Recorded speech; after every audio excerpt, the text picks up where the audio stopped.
ये खबर KR मंगलम university द्वारा प्रस्तुत की गई है। बागी, विद्रोह और इस्तीफे, ममता बनर्जी को 2 दिन में 3 झटके। आपको बता दें, बंगाल चुनाव में भारतीय जनता पार्टी के हाथों करारी हार के कुछ दिनों बाद टीएमसी अपने विधायी रैंकों में विद्रोह से जूझ रही है। इस बीच विधाननगर की मेयर कृष्णा चक्रवर्ती ने अपने पद से इस्तीफा दे दिया है। उन्होंने निगम आयुक्त को अपना त्याग पत्र भेज दिया।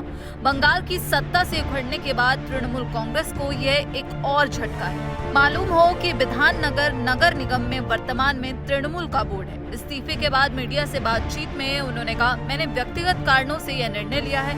मुझे अपने लिए कुछ समय चाहिए। मैं पार्षद के रूप में काम करती रहूंगी। विधाननगर के लोगों से मुझे जो प्यार मिला है उसके लिए मैं हमेशा उनकी आभारी रहूं। अब आखिर यहाँ पर उनके इस्तीफे के पीछे क्या वजह है, ये पूछे जाने पर क्या उनकी पार्टी या किसी व्यक्ति से कोई नाराजगी है, तो उन्होंने इससे इनकार किया। कृष्णा को पूर्व मुख्यमंत्री ममता बनर्जी की करीबियों में गिना जाता है। वो पिछले 16 सालों से विधाननगर नगर निगम से जुड़ी हैं। इस दौरान उन्होंने बोरो चेयरमैन और मेयर जैसे महत्वपूर्ण पदों की जिम्मेदारी संभाली। आपको बता दें, तृणमूल इस समय विकट राजनीतिक संकट के दौर से गुजर रही है। पार्टी के भीतर असंतोष, कई नेताओं के इस्तीफे, भ्रष्टाचार और वसूली के आरोपों में गिरफ्तारियां तथा संगठनात्मक विवादों के बीच कृष्णा चक्रवर्ती का इस्तीफा महत्वपूर्ण माना जा रहा है। इस बीच ये भी चर्चा है कि कोलकाता के मेयर फिरहाद हाकिम ने भी पद छोड़ने की इच्छा जताई है। बुधवार को टीएमसी प्रवक्ता कुणाल घोष ने दावा किया कि कोलकाता के मेयर फिरहाद हकीम ने भी अपने पद से इस्तीफा देने की इच्छा जताई। हालांकि हकीम ने अभी तक औपचारिक रूप से इस्तीफा नहीं दिया है। कुणाल घोष ने मीडिया से कहा, फिरहाद हकीम ने कई बार पार्टी सुप्रीमो ममता बनर्जी के सामने मेयर पद छोड़ने की इच्छा जताई थी।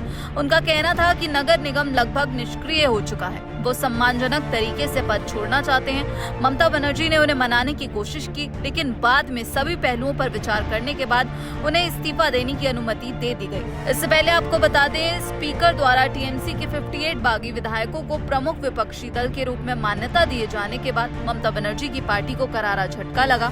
अब तृणमूल कांग्रेस अपनी शहरी राजनीतिक संरचना में नई चुनौती का सामना कर रही है, क्योंकि प्रमुख महापौर पदों पर बैठे उसके कई वरिष्ठ नेताओं का भविष्य अनिश्चित हो गया है। बुधवार को स्पीकर रथिंद्र नाथ ने विधायक ऋतव्रत बनर्जी के नेतृत्व में टीएमसी के 58 विद्रोही विधायकों को आधिकारिक रूप से प्रमुख विपक्षी दल का दर्जा दे दिया।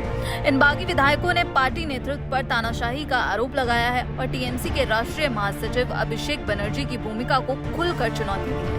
तो यहाँ पर अब ममता बनर्जी के लिए मुश्किलें और ज्यादा बढ़ती हुई नजर आ रही हैं। ममता बनर्जी को 2 दिन में ये 3 झटके लगे हैं। अब टीएमसी के सामने बहुत सारी चुनौतियां निकलकर सामने आई है। जहां एक तरफ जो बागी हैं वो एक बड़ी चुनौती बन रहे हैं, वहीं जो इस्तीफे लगातार देखने को मिल रहे हैं उससे भी ममता बनर्जी अब फंसती हुई दिख रही हैं। इस पूरे मामले पर आप क्या कुछ सोचते हैं, और जिस तरह से ममता बनर्जी को 2 दिन में 3 झटके लगे हैं उस पर आपकी क्या राय है, कमेंट बॉक्स में जरूर बताइएगा। बाकी देश और विदेश की तमाम खबरों के लिए आप देखते रहिए दैनिक जागरण। नमस्कार।